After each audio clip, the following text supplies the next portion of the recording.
Thank you for joining us tonight.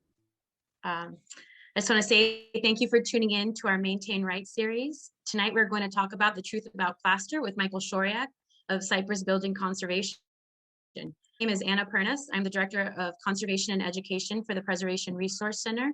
Before we begin, I just have a few housekeeping notes. The PRC is proud to present the Maintain Right series to be a resource for homeowners to empower them with the knowledge they need to spot potential problems in their historic houses and find ways to address them, including who to call when the problem requires a professional. The generous support of the Louisiana State Historic Preservation Office and the Johanna Favrot Fund for Historic Preservation of the National Trust for Historic Preservation, Maintain Right will be launching new website, free classes, and short videos through our social media and YouTube.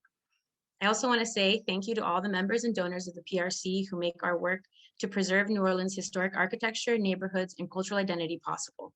We are a 501c3 nonprofit and rely on the support of our members and donors to work to protect the authenticity of the historic city.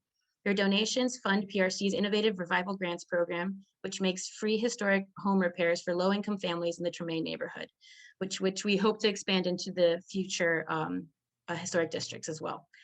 If you are not already a member, please consider joining.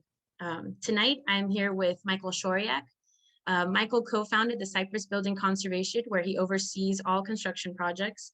A native of Gonzales, Louisiana, Michael earned a Master's of Science in Historic Preservation from the University of Pennsylvania School of Design, where he received the Charles E. Peterson Award for Excellence in the study of historiology. He served as an adjunct professor at Tulane University, teaching the Building Conservation Studio within the School of Architecture. Tonight, we're going to be talking about plaster. As some of you may know, plaster can be an intimidating material to many homeowners, but it is versatile and provides a durable surface. We're going to demystify how to maintain, repair, and replace plaster and who to call when the professional is required. Finally, you can see us, but we can't see you. So please make sure to submit your questions anytime during the discussion via the Q&A or chat function at the bottom of your Zoom screen. I will be monitoring the questions and we will get a chance to relay them at the end of the discussion. Thank you again for participating, and thank you, Michael, for joining me tonight. I'm going to hand it off to you and let you get started. Thank you. All right, thank you, Anna, and hello, everybody. Thanks for having me tonight. Today, I'm going to talk about plasters and stuccos. The designation between those is really interior versus exterior, but the material is actually the same. And I'm going to describe this material to you in three ways. The beginning of the presentation, I'm going to talk about the chemistry of plasters and stuccos, what they are, where these materials come from. And this is coming from the natural environment. What I am really interested in, what really made me gravitate towards building preservation, is the history of the natural environment and how the human species has manipulated these materials that are kind of given to us in nature in order to create our built environment. And so I'll start off with chemistry, which sounds very boring and nobody probably wants to hear it, but if I do my job properly, it's actually quite fascinating how all this stuff works. The second thing is I'm going to talk about the process of stuccoing or plastering a wall, right? And just kind of showing it step by step so that it's easy for all of y'all to kind of understand what it entails and and things to look out for if you are kind of, or if you're have a plaster or stucco project running at your house. And then finally, I have some examples of the different surface textures of this. And really kind of the presentation is boiled down to what are the properties and what do we have to think about in terms of selecting a type of plaster for each particular wall that we may have? What is the craft associated to that? How are the techniques or the best practices and techniques in order to make sure you achieve a wall surface that is not only beautiful, but also compatible to the underlying substrate that you're applying that material to. And then finally, really understanding and kind of seeing these surfaces out in the built environment and understanding them within their historic context. And we think about things very differently than people in history did walking down the street. We see the beauty and honesty of things that are uncovered and exposed brickwork and all that type of stuff. That could not be further away from the truth from the time period in which the French Quarter and the surrounding neighborhoods was built. And a lot of it was about they are trying to apply a material to a surface and finish it in a particular way in order to fool you into thinking it's something that it's not actually is. And so with that, I'm going to start off with chemistry. And forgive me for this, but I think it's important. But to understand the material, and I'm a nerd and I have cups of the material here so I can have a physical manifestation and I can hold it in my hand. This is lime, right? It's not actually calcium carbonate lime. It's something that's been manipulated. But if you are going to the masonry store and you're going to buy a bag of lime, this is what they give you. But where this came from in our environment is actually crazy. Millions and millions of years ago, the planet was covered with oceans. In those oceans were a lot of different sea creatures that had shells. The sea creatures died, the shells fell to the bottom of the floor, and millions of years passed, and there's this kind of huge deposit of this material at the bottom of the ocean. Those shells are calcium carbonate, that's lime. And those materials become limestone underneath the ocean through compaction and all sorts of other different things. Because of plate tectonics and shifting of the Earth's crust and different things go different places, things that used to be submerged underwater are no longer submerged underwater now. And that's where we're really sourcing the limestone that we're using in our built environment today. And in the United States, these areas are really centered on Georgia, the kind of Pennsylvania, Northeast, Indiana, Ohio. And if you look at maps of what the United States used to look like in history, you can understand why these deposits exist, because these were areas of inland oceans. And so this material is derived from the shells of sea creatures that lived millions of years ago. And at some point in time, somebody figured out, well, if I take it through this process and I burn it and I put it underwater and I put it back into a building, it's actually a closed loop. And it starts off being one thing, and you go through this entire kind of manipulation of it, and it ends up being the same exact thing. I'm going to be talking about a couple of different materials, one of which is hydrated lime. This is what I'm telling you, that you go to the masonry store and you buy it in a bag, that's what you get. And I'll describe to you all what that is and what that means. The second material I'm going to be talking about is called natural hydraulic lime. So hydrated lime, and it's confusing because the terms are very similar, but actually they mean totally different things. So this is a material that's been hydrated, and this is a material that is hydraulic, meaning this material sets up through an interaction with water, whereas this material does not, and it sets up through carbonation. And I'll describe that in a second. The third material is Portland cement, which is something that, I think a lot of people have a general understanding of, oh, Portland cement is bad for historic buildings. But why is it bad? Is it always bad? Is it something that we can't use ever? No, obviously that's not true. But it is bad in terms of its application onto old surfaces, because that material is much stronger than the underlying substrate. And because of that, we have all sorts of issues that arise out of that. The final ingredient in any plaster surface is sand, right? So we have a binder, and it's like a glue, right? So if you just squeezed a bunch of glue into a cup and then you threw sand into it and you smeared it on the wall, in some ways you're doing a plaster job. And that's kind of what it is. Obviously it's not the same, but it's kind of what it is. And that's how all this stuff works. So I'm mixing this binding material that sets up, right? It gets harder. And I'm mixing it with an aggregate. That aggregate is bulking it and making it so that it doesn't shrink and contract, and you don't actually need 100% of the calcium carbonate in there to work. But basically that's it, right? So it's lime and sand. And the way the lime has been manipulated differs from material to material. The sand is basically always the same in this. And I'm going to share my screen real quick.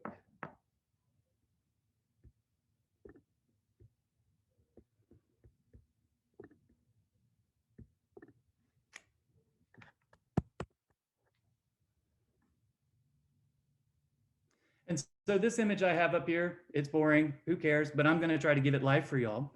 At the top of it, it says it's limestone, calcium carbonate, CaCO3. If you think back to your middle school chemistry class and what all these symbols mean and what all this works, you don't actually have to remember any of that, but just know that chemically, it is this material that is calcium carbonate.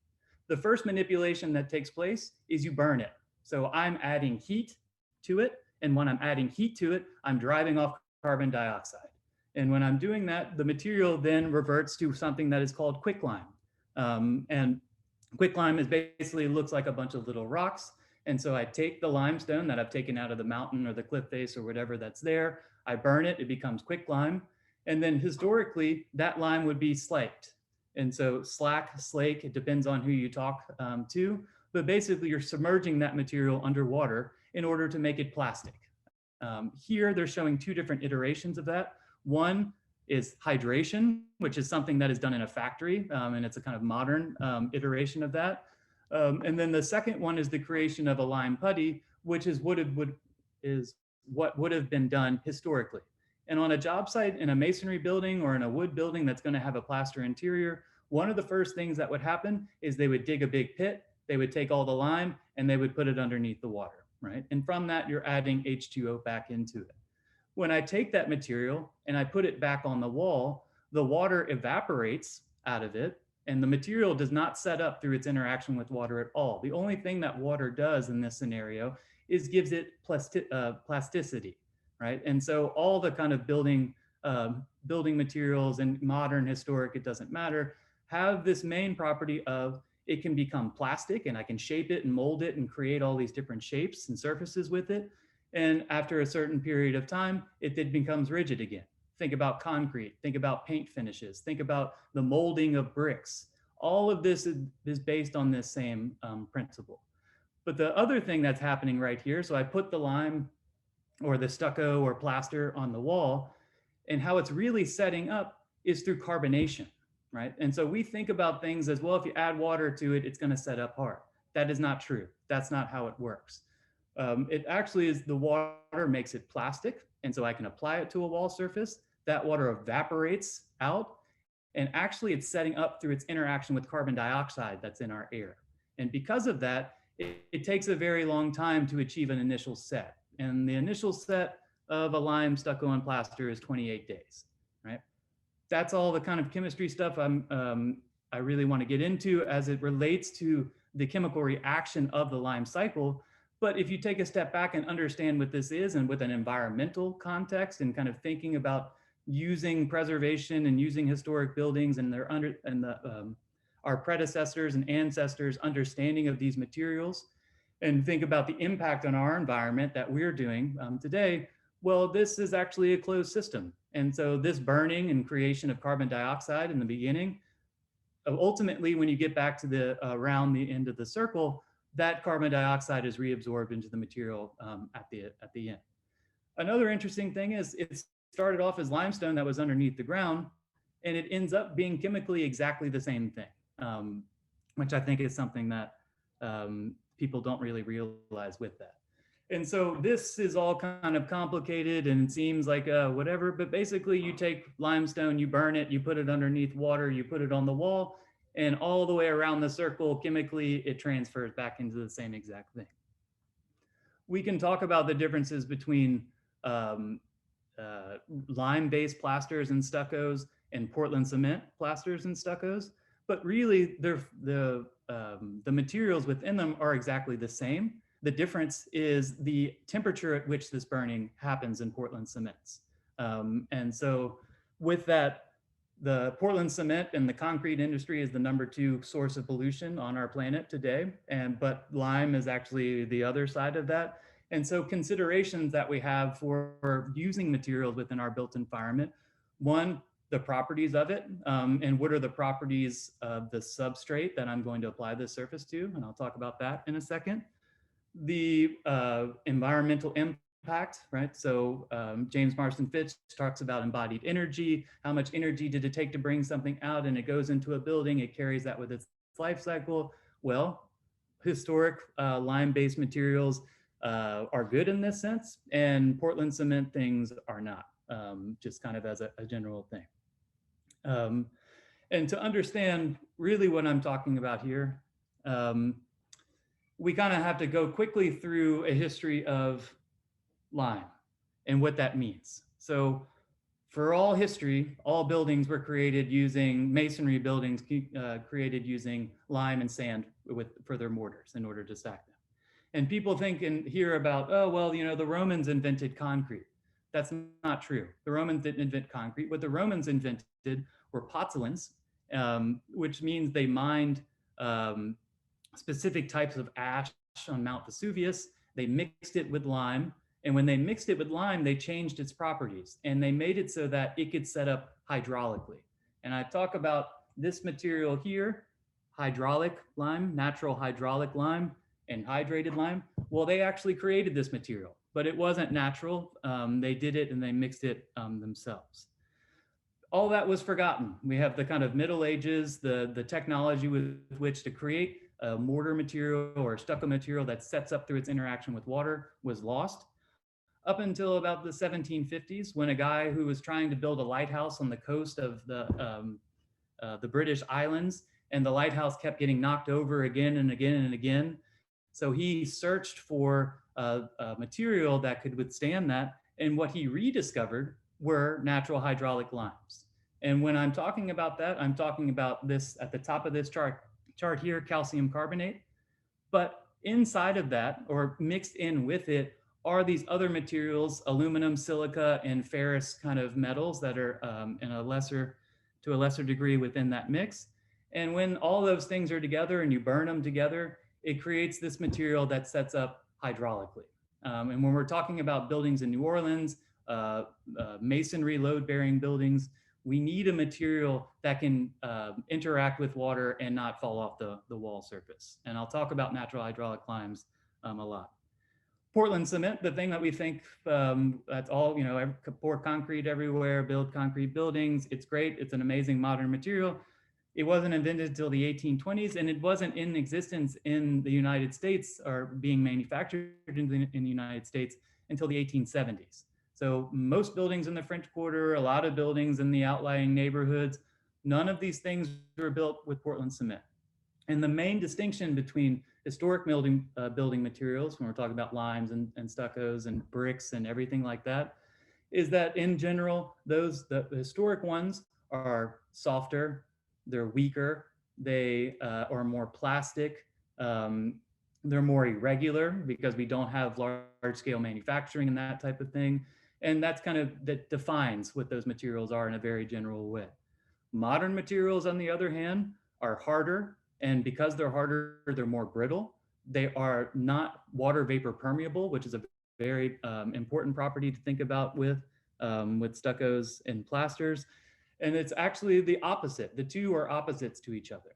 And so a big thing what people kind of talk about all the time is, well, you shouldn't put Portland cements on old bricks. Well, that's because that Portland cement is not water vapor permeable, and the water in those bricks cannot evaporate out. How does that happen? Well, so in order to understand that, we think about the earth and we exist in this place where everything is a solid and there are no voids within that solid, but that isn't true. So a brick has all sorts of holes in it, pathways in it, and ways for water to be sucked up into it. If you own a building in the French Quarter and it's a masonry load-bearing building, meaning that the bricks are touching the ground and the bricks come up from the ground and there's wooden joists and stuff where the floors are on, those bricks are in intimate contact, not only with the earth, but with the water that is inside of the earth. And that water is being drawn up into the brick wall through we're not inputting energy into it. It's happening through capillary action, which is a principle that it allows you to drink out of a straw. It allows water to be sucked up in a tree. It goes all the way to the leaves at the top of it. And it's not something that you're inputting energy into it. It's actually based off the surface tension of water itself. And so when we're talking about the application of interior plasters or exterior stuccos on masonry load-bearing buildings, one of the major properties we have to understand and we have to achieve is water vapor permeability, because there is an inexhaustible, constant source of water that is being sucked up into the wall through capillary action at all points in time. And so as it comes into the wall, we needed to get out of the wall section itself. And through that, I'll talk about, and I'll kind of show through examples here, but when we're saying, well, what is the importance of a stucco and plaster? Well, it can make a beautiful wall surface. It's a trade that is dying in some form, but also there's a revival of it, I think, going on right now. But ultimately, the main thing that is important for the preservation of buildings, for masonry load-bearing buildings, but then secondary nature to wood frame buildings as well, is that these materials that I'm going to be talking about are compatible.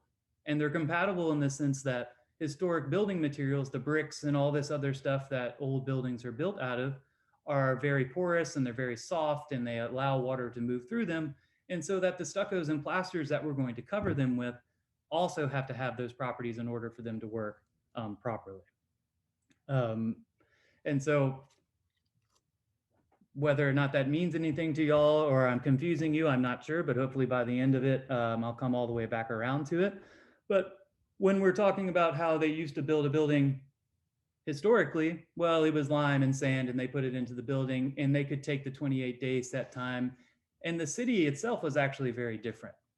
Imagine all the hardscape that's in the French Quarter today, right? It's very little grass that's there. And imagining the water that's underneath the surface and that is being drawn up through the ground at all points in time. Now that there's hardscape everywhere, really and that hardscape is really dominated by concrete with water vapor, impermeable membranes below them. So it's keeping all the water from being drawn out in other locations, and it's concentrating it all within the historic walls that are in the quarter, right? Or anywhere, basically. And so we're operating now in an environment that's totally different from 1820 or 1880, or even moving into the 20s and 50s, and that we have changed the hardscape of it and the way that water moves throughout the system.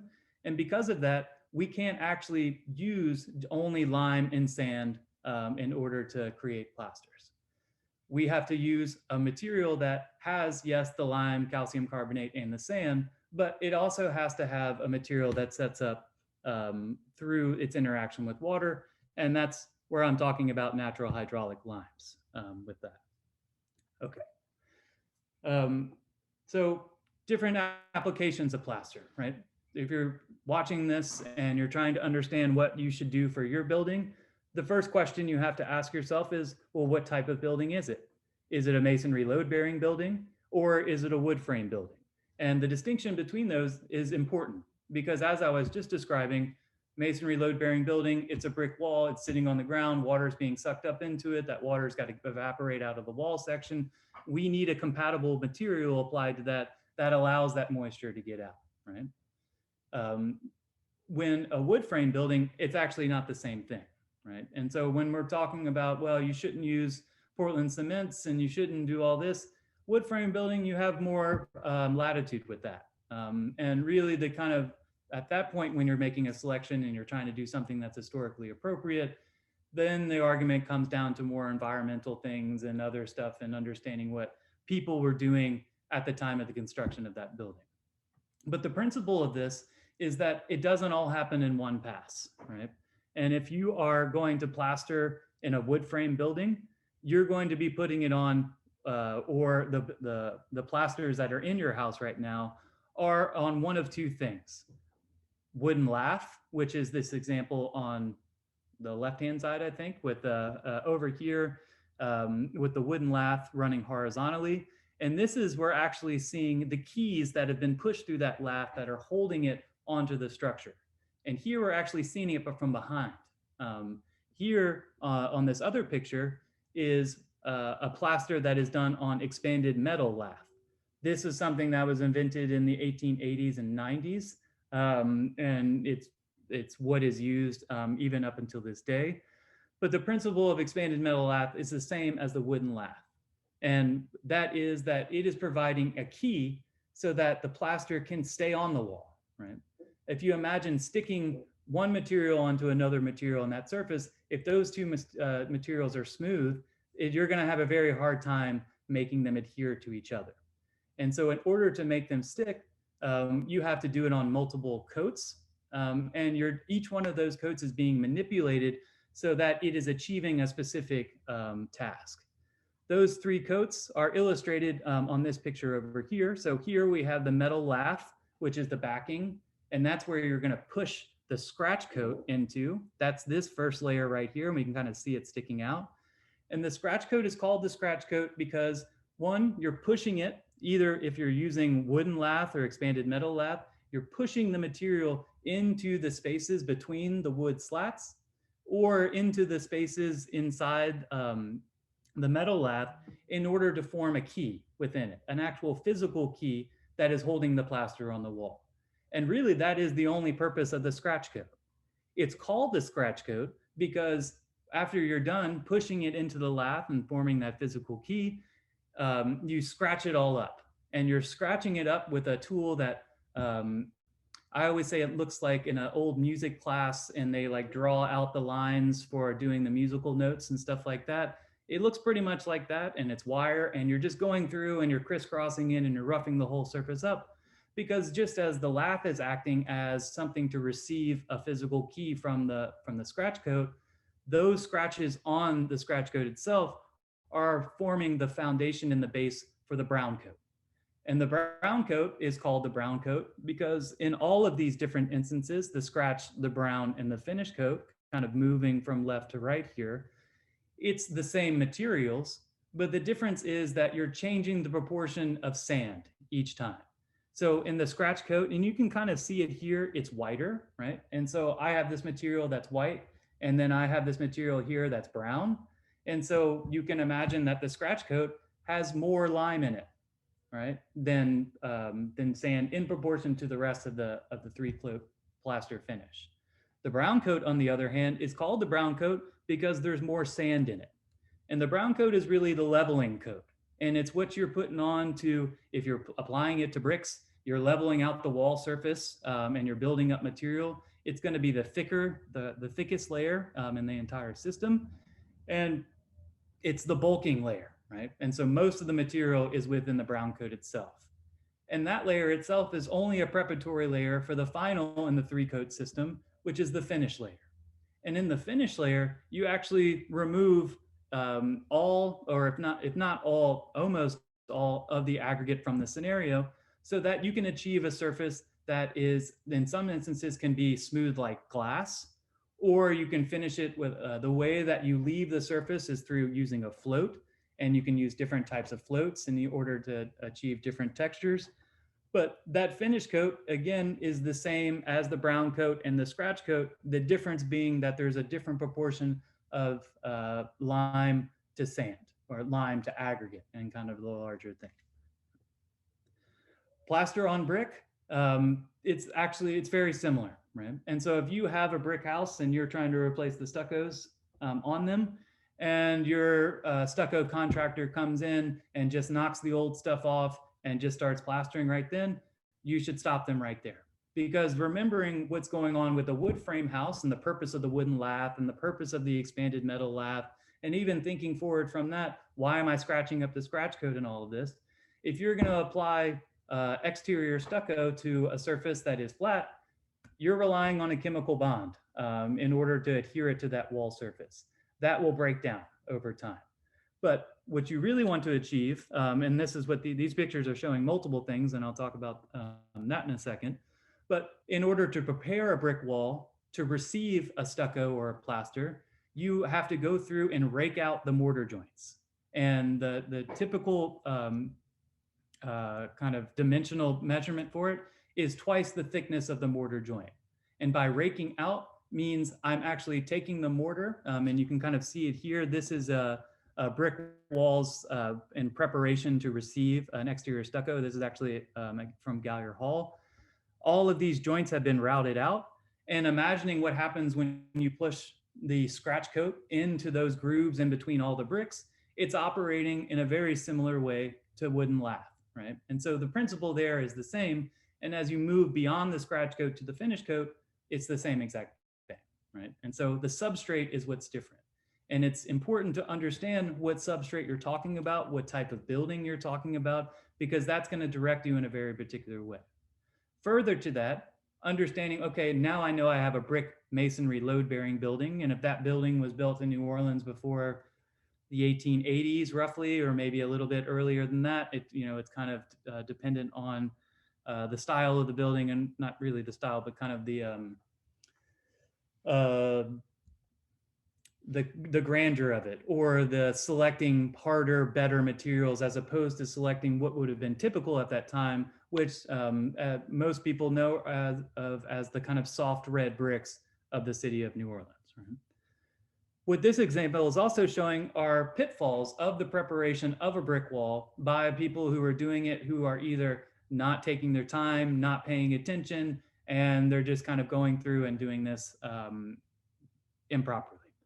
In this picture on the left-hand side, these little gouges that are here are left from a chipping hammer, and you're pushing it too far into the brick surface. And so if you do this over and over and over again, where you're trying to improve the appearance of your building, you actually end up breaking the bricks and all of this type of stuff.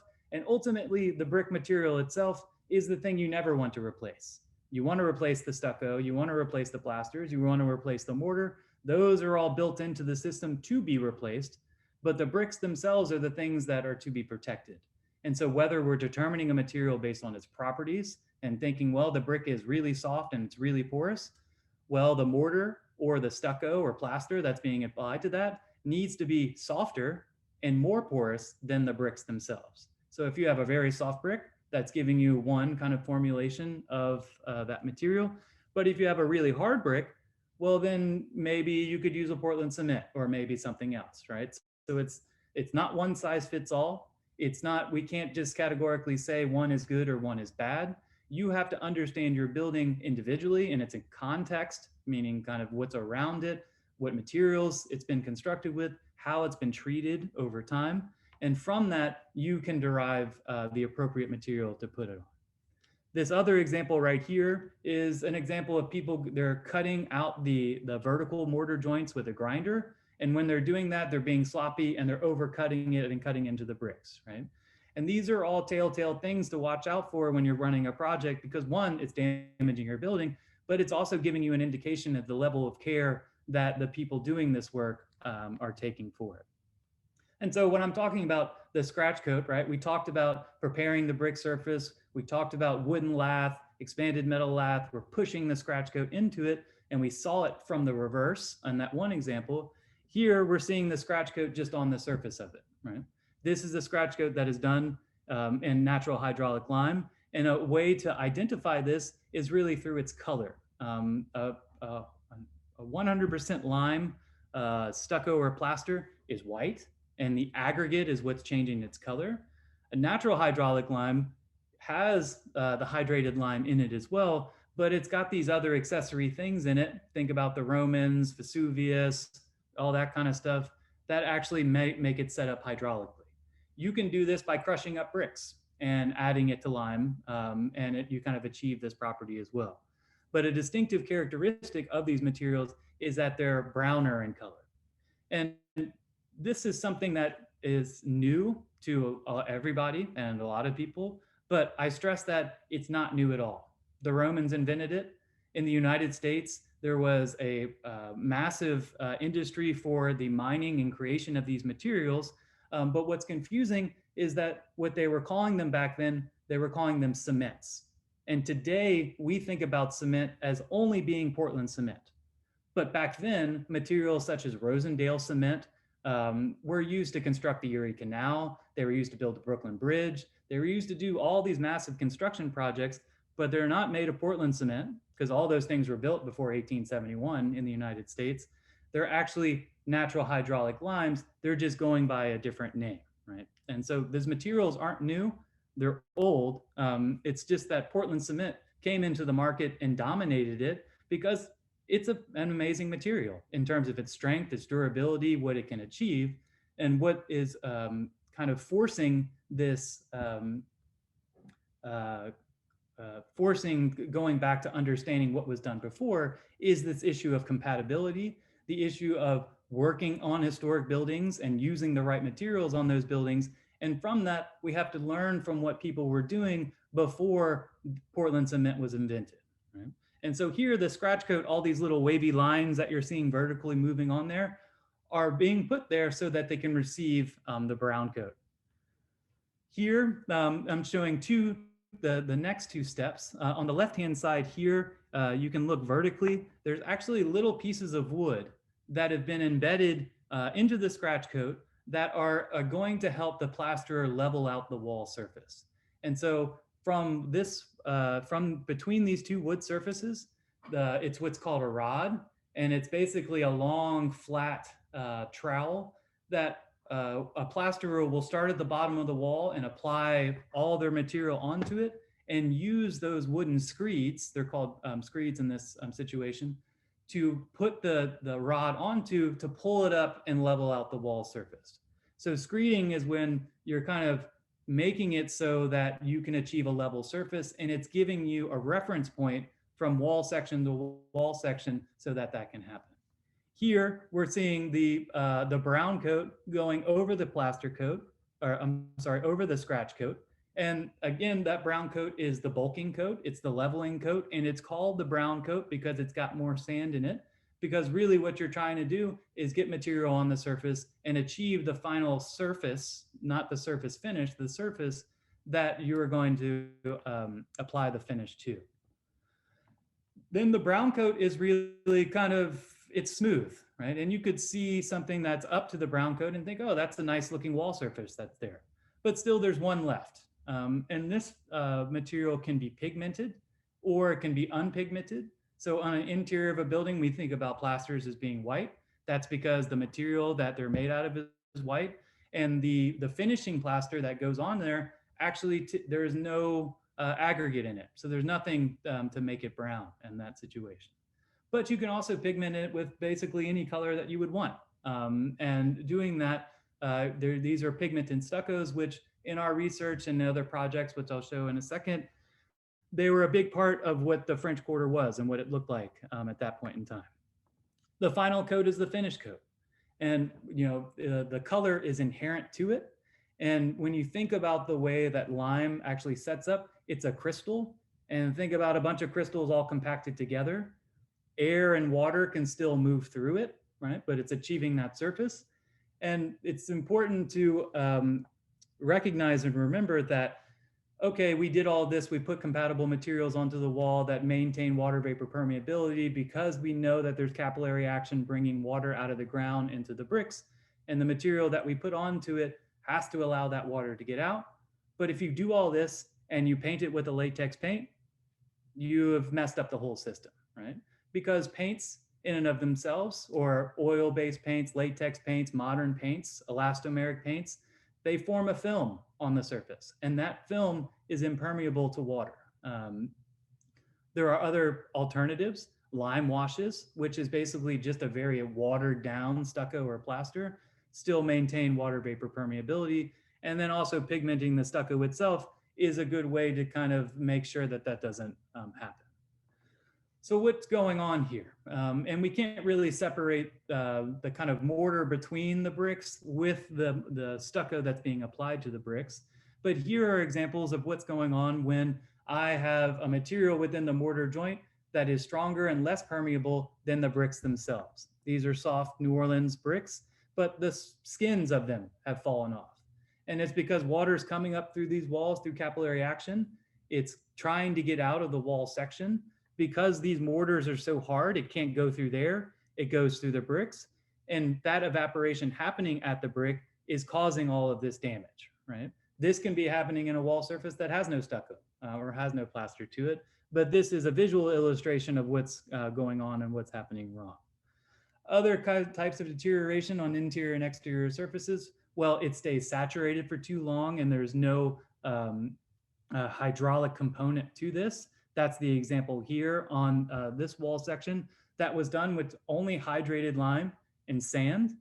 And because this is at the base of the wall is constantly damp, constantly saturated, you're achieving this spalling and exfoliation of the wall surface through its interaction with moisture. Another thing that happens is that the wrong materials are used to repair these walls. We think about sheetrock and gypsum and all these great materials that we use on the interior of our houses or modern houses today, but those materials are water soluble, right? You can't get sheetrock wet. You can't get sheetrock mud wet. And so a lot of plaster repairs, or if the person you've hired to do a plaster repair shows up with sheetrock mud or shows up with hydrostone or anything like that that is gypsum based, not a good thing, because if you have a masonry load bearing building, water's coming up, we have all those issues that I've been describing. If you have a wood frame building, not as critical, right? Because there is a break between the wall surface and the moisture at the ground. But here, this is actually the crystal of gypsum coming out of the wall because that wall has been saturated for so long. And it's kind of like it almost looks like nylon or something like that. It's a really kind of crazy looking material, but that's the gypsum going into solution and then recrystallizing out through the wall surface itself. So last part here, and quickly, that just to kind of illustrate and show what these things look like around town. The Brewleter house was a project we worked on a while ago in terms of doing material analysis and understanding what to do. All of the stuff on this building, all the stuccos are made using natural hydraulic limes.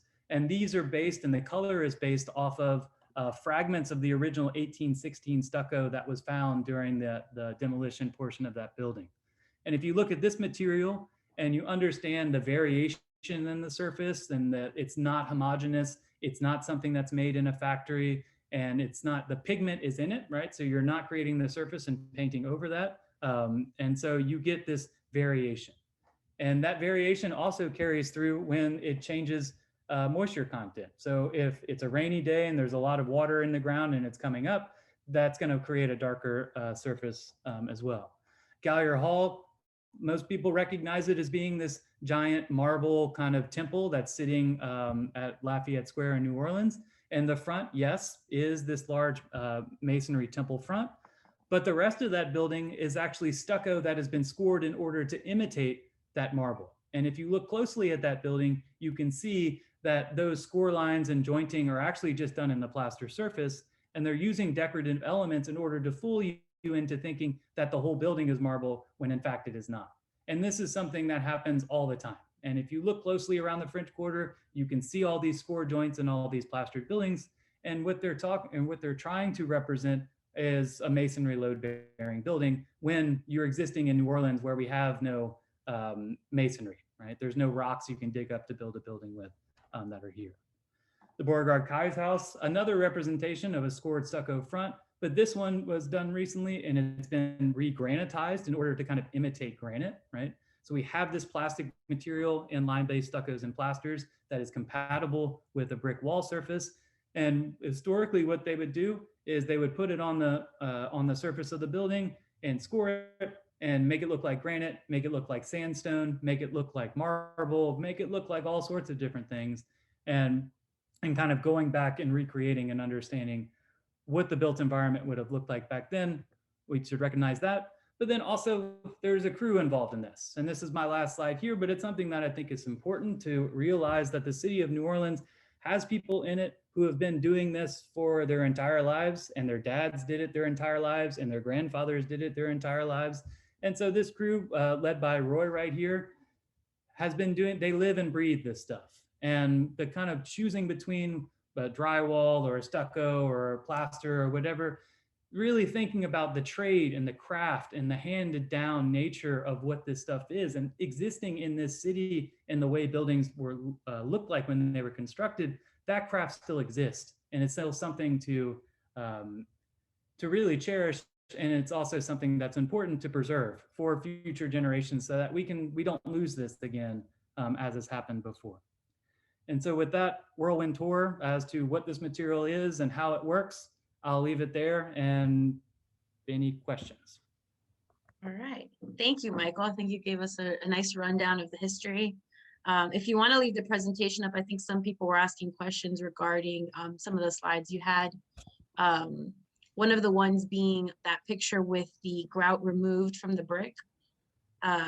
They were asking when you've routed out the grout, does it need to get filled ASAP to prevent any moisture or damage intrusion? Typically no, and that's because brick masonry wall is not one brick wide.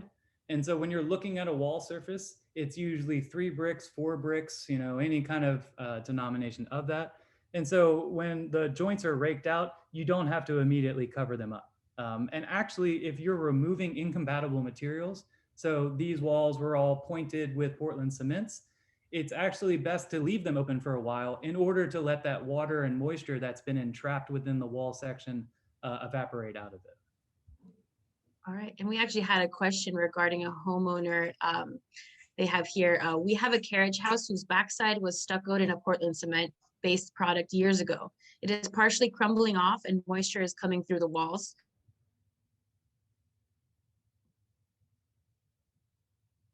How do you redo the wall in lime-based plaster? I'm sorry, you kind of cut out there in a second, for a second. I heard the very end of it and the very beginning of it, and I didn't hear the middle of it. Oh, sorry. So they have a carriage house that was finished in a Portland cement-based stucco years ago. It's partially crumbling and moisture is coming through the walls. So they want to know the best way to remove that and without damaging the brick under it. And then if they could redo it with a lime-based plaster. So really the best way to do it and go about it is carefully. And that sounds like a silly answer to it, but people think about masonry work as being rough and tumble and you got to be this big, strong person in order to do it.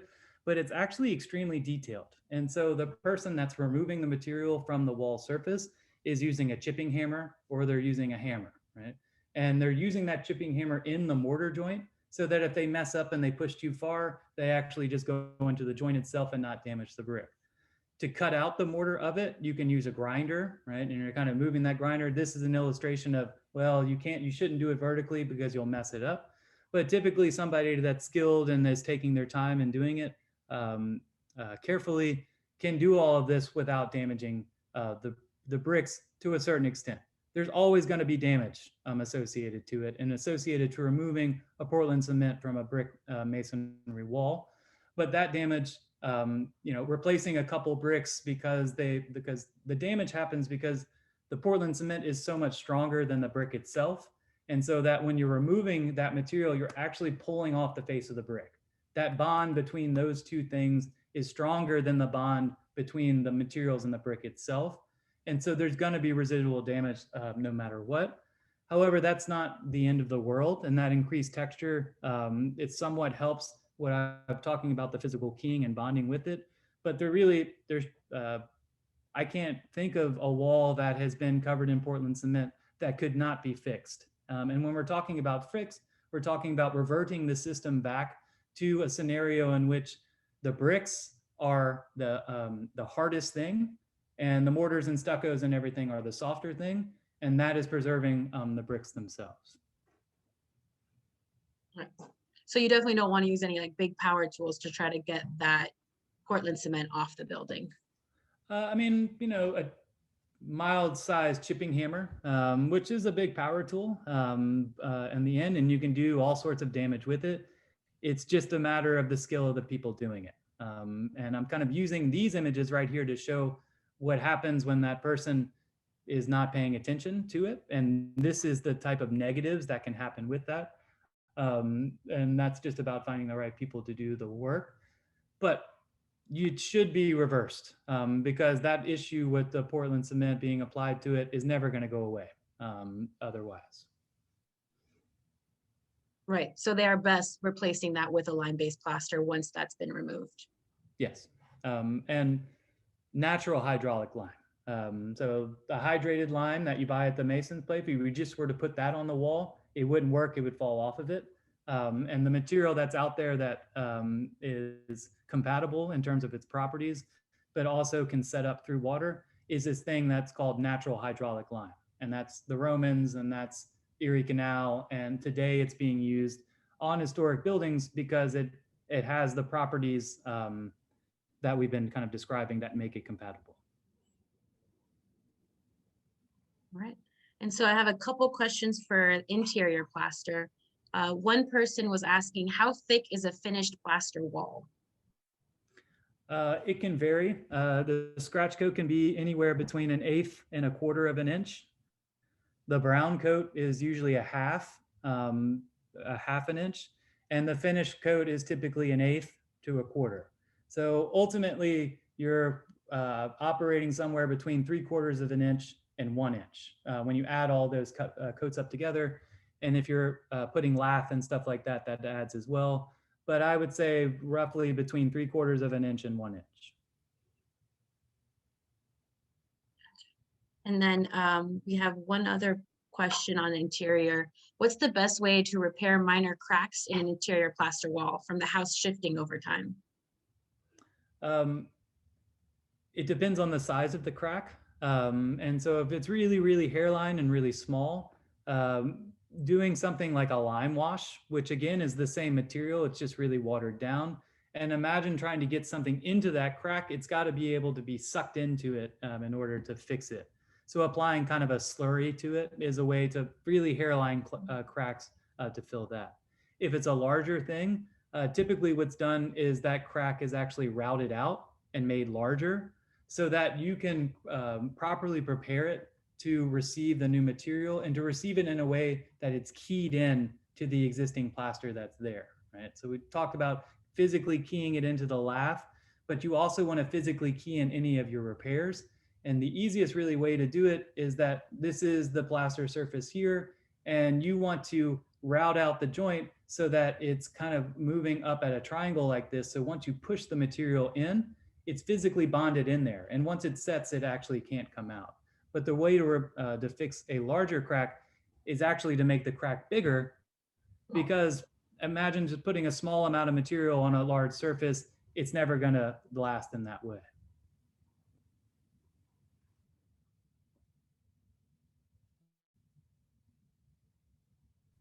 Plaster. So what are your thoughts on painting plaster with a water, like a dry lock or rhino shield? That is bad. And that's bad because we have, well, it's bad for masonry load bearing buildings, right? We have a wall that's sitting on the ground. Underneath the ground is water. Water is constantly being sucked up into that wall through capillary action. Yes, you know, kind of on the surface of it, I'm going to apply a material that doesn't let any rainwater in or water from the street into the wall section. And yes, that is one potential source of water and moisture into it, but really the major source of water infiltration into your wall is coming from the ground up, right? And so if you put a rhino shield or any type of impermeable coating on that wall surface, no matter what plasters you've used, no matter what's on there, that film that's being applied to it is not water vapor permeable. So all that moisture that's getting in there is just staying in the wall section and saturating it for extended periods of time. And so any film forming paint is not good for a plaster or stucco. It's not historically correct. It's not compatible. It's not something that's going to do you any favor. Sorry? Sorry. Sorry, I got cut off a little bit, but I'll let you finish.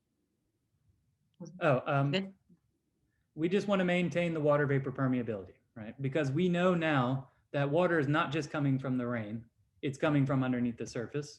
And any material that we apply to that wall has to allow the moisture that's coming up through capillary action into the wall section to get out. Lime washes, other water-based paints achieve water vapor permeability. There are potassium silicate paints that do the same thing. But basically all those things do is that they don't create a film that's inhibiting the moisture to evaporate out of the wall section. Going back to the question on the repair, this person's asking, I guess this is more dependent on the actual repair or the crack in the wall, but they were asking how much would you route out from the plaster? That's kind of a tough question. That, it's different based on whatever circumstance you have, right?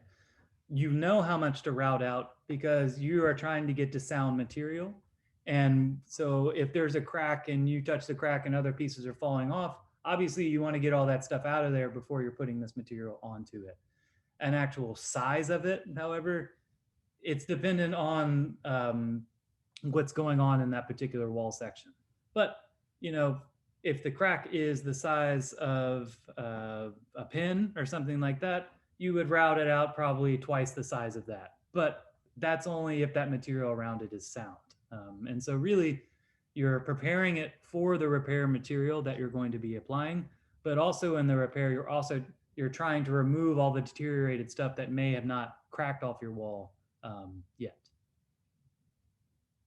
Right. And that same attendant here, looks like they've got a plaster job happening, or maybe a future one happening, but they're asking, it looks like the previous owner of the house they live in put drywall on over their original plaster ceiling. Was this likely done because the plaster was in bad shape, or is there a way to take it down without damaging the plaster underneath it? Again, depends. Usually it's done because the trade wasn't available, and plaster is more expensive than drywall. I mean, there's no doubt about that. You're not really comparing the same thing when you're talking about those two materials, but then construction projects with budgets, with you're trying to make things work on limited resources that you have, putting drywall over the ceiling when it was deteriorated or it was something that you really couldn't handle to fix, that's an easy fix to it. Sometimes, however, on the good side of that is that it's being preserved underneath that drywall. And so maybe you would take it down and there's a couple cracks up there and it was just something they didn't feel like dealing with it. But also maybe you take it down and there's a massive hole in there. It's kind of hard to know what that would be. But, you know, drywall is used in these scenarios because of cost, because of time, and because of accessibility to the people who can actually do these repairs. All right. And are there any questions that you might recommend a homeowner ask a contractor before they start any plaster work, just so that to get an idea if they know really what they're doing? I would ask them if they understand capillary action. I would ask them what materials are you using and why, right? And if they just say I use this or whatever, and a material that's used in the French Quarter all the time, the VCC mix, right? And a lot of y'all are probably familiar with it. That is 1 part Portland cement to 9 parts sand to 3 parts lime, right? And so instead of natural hydraulic lime, these other things that are in there, they're adding Portland cement. It was developed in the 1920s, really to solve the problems that we're talking about, you know, because the interaction with water.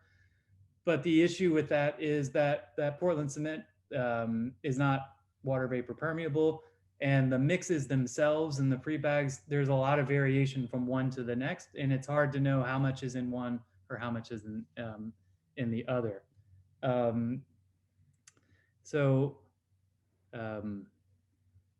Questioning them about their materials, questioning them about their techniques, about their wall surface preparation and what they're going to do, understanding if they know the importance of surface preparation, I think is a big one. And it's like, well, how are you going to prepare the mortar joints? What tools are you going to use? How are you going to limit all of this stuff? What type of float finish are you going to use, right? It's all these kind of things that you can get into with it that require a little bit more information on your end. However, the biggest thing is, do I have a brick masonry load bearing building and I'm applying this to those wall surfaces? That's one category of questions that you're asking that person. If you have a wood frame house and these are interior plasters and stuff like that, it's not as critical to maintain water vapor permeability in it. But your mason should be skilled in the trade and the craft and be able to do that. But they also need to understand the materials that they're using to really realize the consequences for applying maybe a modern material over a historic material or something else like that. All right. So I've got 2 last questions. Plaster to freshen it up and or to change or add color instead of it being painted. I'm sorry, you cut off again. I got plaster to freshen it up. Sorry. Okay. Can you hear me now? Mm-hmm. Are we good? Sorry, I think it's my connection. They're asking, should an interior plaster wall be replastered to freshen it up and or to change or add color instead of it being repainted? So you can change the color of a plaster wall surface without replastering it. It's just the type of paint that you're using. If the paint that's on that plaster surface is one of these film forming paints that we've talked about, and it's on a masonry load bearing wall and building, well, we need to get that paint off, right? And that's an issue in and of itself. If it's on a wood frame building and it's painted, it doesn't really matter, right? Because you don't have that interaction and that connection to subsurface water being drawn up in capillary action.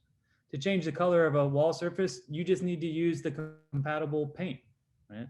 A lime wash or distemper paints, which are based on glues, which also maintain water vapor permeability. Milk paints out there do the same thing, caseins. There's all sorts of products that do that. But no, you don't have to replaster your wall in order to change its color. You just have to recognize and realize that you have to choose the right finish material that is, in terms of the paint, that is compatible with the substrate that you're applying this stuff on. Right? It's really important for brick masonry load bearing, not so important for a wood frame building with plaster walls on the interior. Right. And then lastly, we've got, what advice would you give regarding hanging pictures or artwork to an interior plaster wall and an exterior stucco wall? Typically when I've hung things in plaster walls, it's usually using an expansion anchor, right? So those are those things where you drill the hole and you slip the little plastic fitting into it, and then you screw a screw into it and it makes it in span. Same thing you would use for concrete or anything like that. And so it's actually creating the bond in the wall based on it expanding into it, and there's a friction and you can't pull it out. I also, just putting normal picture hangers into a plaster wall also works, right? If you get it down into the material without bending the nail, it's stronger than drywall, right? In terms of its ability to resist the weight that's coming down. Yes, you're leaving a hole in it, just as you would leave in any wall surface that you're putting there, but those things can be patched, right? And, but in terms of actually making it stay on the wall, expansion anchors I found have been the best thing for doing that type of stuff, interior and exterior.